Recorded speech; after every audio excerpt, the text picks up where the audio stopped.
Hello, my name is Matt Bell, and I'm a high school Bible teacher at North Point Christian. It has been my privilege to be Jenna's mentor this year in preparation for the senior presentation you're about to hear. I imagine as Jenna thought about this capstone moment of giving her senior presentation, she imagined being in a room full of family and close friends rather than speaking to a computer screen sitting at her house. Certainly, this is not the way Jenna planned on giving this presentation, or finishing out her senior year for that matter. But I'm proud of her determination that she's shown to still consider her life, to tell her story, and even tell the difficult parts of it. On a personal note, I will always remember Jenna fondly, as I had her as a student in 9th and 10th grade Bible class. I remember her sweet spirit, but also her hardworking attitude, and I know that this hardworking demeanor will come into play later on in her life as she pursues her passion in writing. So without further delay, please enjoy Jenna's senior presentation. Hi, my name is Jenna Vanderstel, and this is my story. I'm the oldest male child of 4, and I'm the only brunette child with brown eyes. The firstborn to my parents is Alyssa. After me came Sierra, and then 10 years later, to our infinite surprise, came Aliana. Mom is the family-oriented person of the household. From the moment Alyssa was born, she's taken photos and placing them into photo albums that now reside in our basement, which was a testimony to her job at the time, which was photography. Mom is the only one who tries to push me to do things I'm not comfortable in, to try and get me out of my shell. However, that often ends up me arguing every step of the way, no matter how much fun, if I do have fun, depends on what it was, I had. Dad, on the other hand, is the one who edged me out of the princess movies and into movies of violence and action, such as The Hunger Games, Star Wars, Marvel, and Transformers. He has always been there for my sisters and I. In fact, he would allow us to have dance parties in his office. He recorded funny videos of us, he built a playhouse for us, and allowed us to borrow his camera to record our childish things that we usually did. Now he works so hard to place food on the table and keep a roof over our heads. He may be a little hard to deal with sometimes, but I can tell he really cares about us.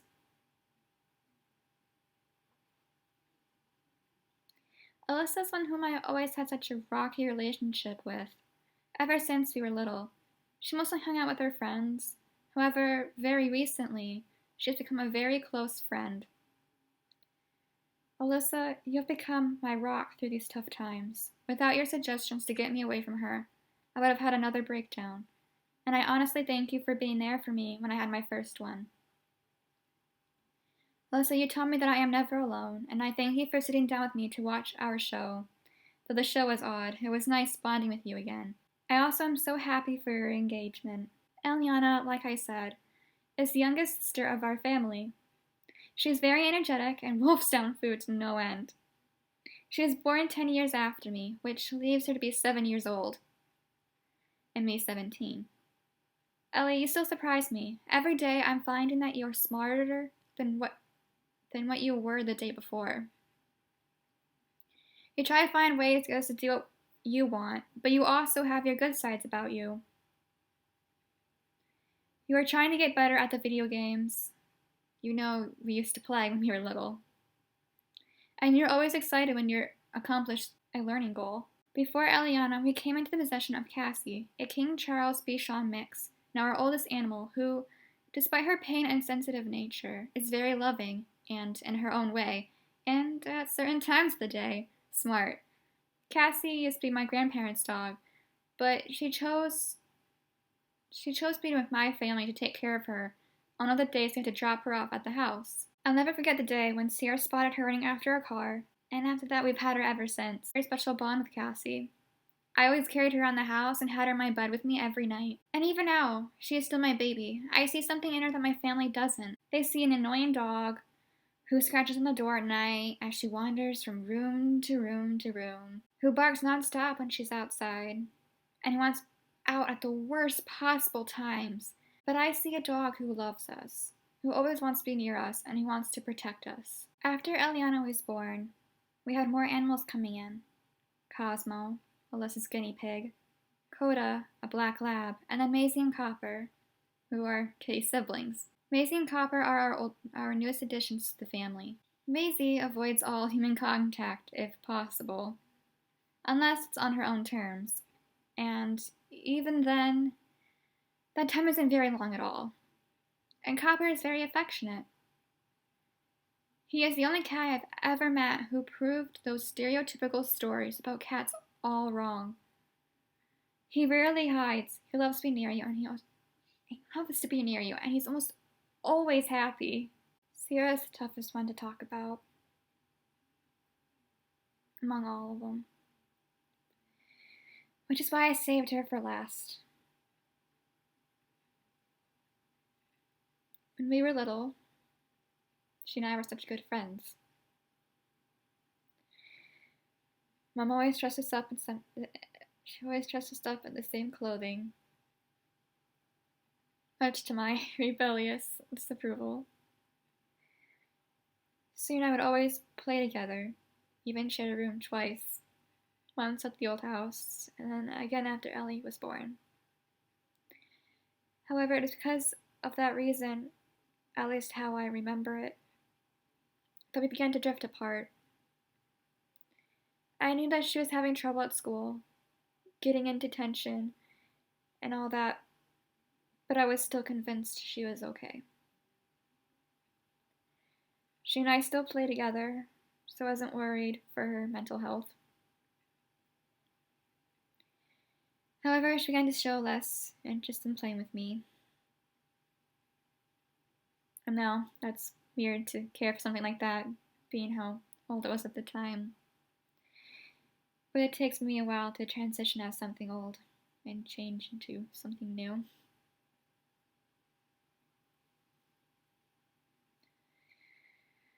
Anyway,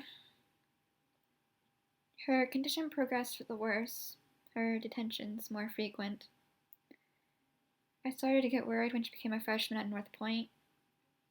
For me, I didn't want people to know she, a rowdy, energetic person. Completely the opposite for me was my sister.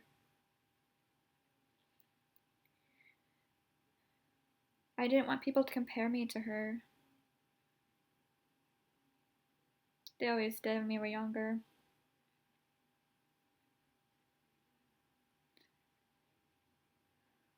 I was embarrassed by her actions and the way she looked.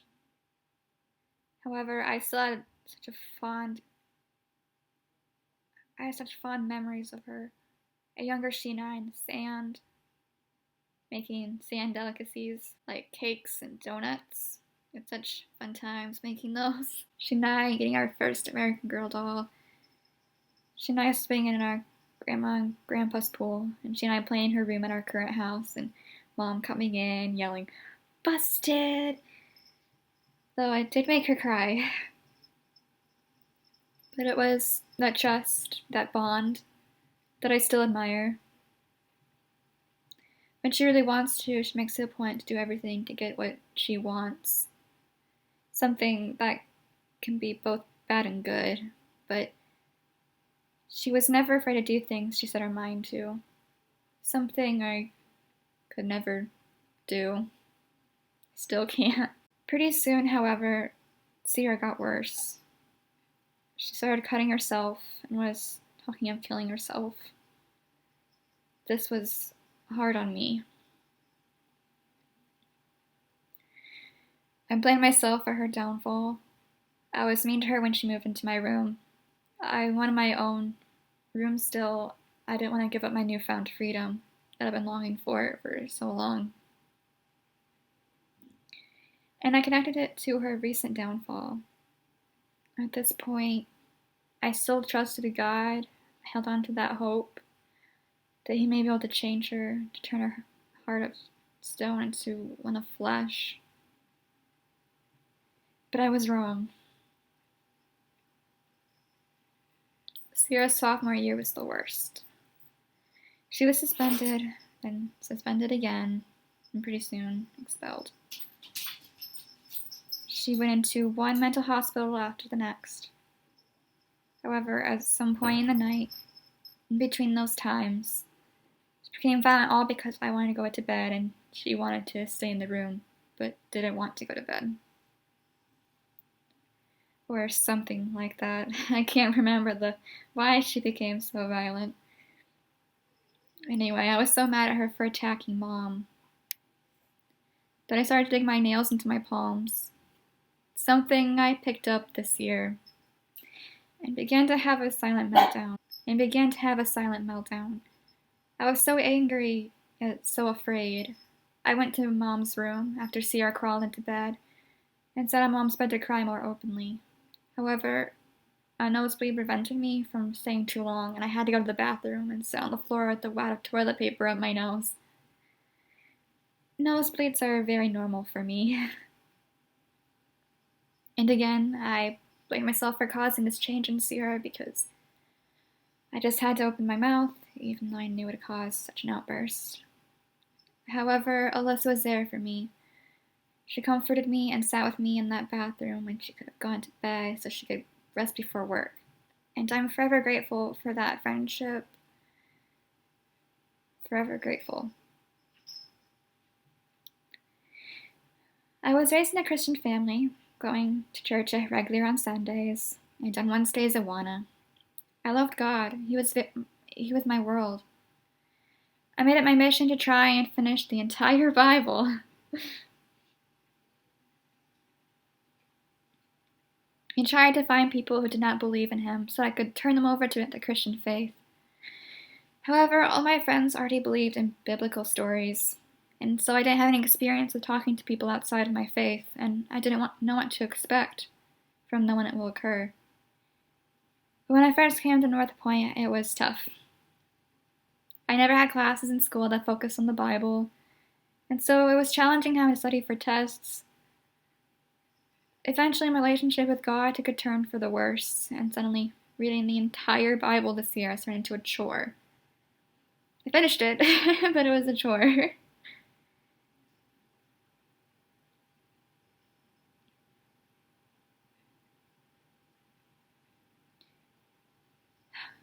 I have ceased praying in discipleship groups.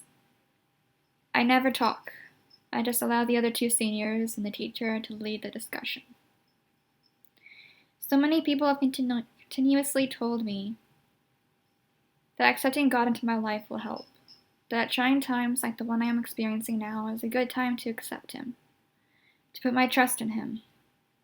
However, I'm still doubtful. I still believe in God, yes. But I do not believe that I'm ready to accept Him yet. My faith in Him is a struggling one, I'm not going to lie. It's a struggling one. I can read the entire Bible and believe all those words are true, but taking that one big, life-changing step is heart-stopping. Like I said, I don't like change very well, especially something so huge as this. At times, though, I was so close to accepting Him, but something always stops me from continuing. I want to get to know Him. I want Him in my life. I love standing up from my seat in the chapel in church and singing to Him. Whenever I sing, it sends this heartwarming feeling into my chest, and I can't get enough of it. And so at North Point, I joined choir freshman year to gain more strength into my voice. I did not love choir. During my freshman year, I met Natalie Golden, my best friend. She's the one person She's the one person that I find myself confiding personal things to. I can trust her. It was because of her that I began to open up to people more, to trust more people. It was because of her that I went on the Stratford trip, and it's because of her that I am friends with the people I am friends with today. In fact, it is because of her that I climbed a tall ladder on top of a tall structure and climbed back down at Grace Ventures. Though I was not very happy about it. Proud I accomplished it, but shaken up and not willing to do it again, for as long as I live. On another note, she somehow made me laugh. so many times throughout the 4 years I've been at North Point, when I never felt much like laughing. She has put up with me teasing her, with me forcing my latest writings onto her to read for 4 years, and then me breaking down in the media center this year when she could have been in class. Without her, I would have missed out on a lot more things in my 4 years of high school, the one I'm missing out now because of the coronavirus. Without her, I would still be too shy to exchange a single word with anyone. I am and will forever be grateful for all that she has done for me. As I mentioned before, I've been shy for as long as I can remember. I can never seem to get the words out of my mouth, and so I took it upon myself to write stories, though back then they were absolutely horrible. My old English teacher, Miss Downs, told me about this website called Wattpad, which is for wannabe authors and readers alike. I've been posting stories ever since 8th grade. In my sophomore year, I posted this piece, though keep in mind, this is a small portion of the prologue.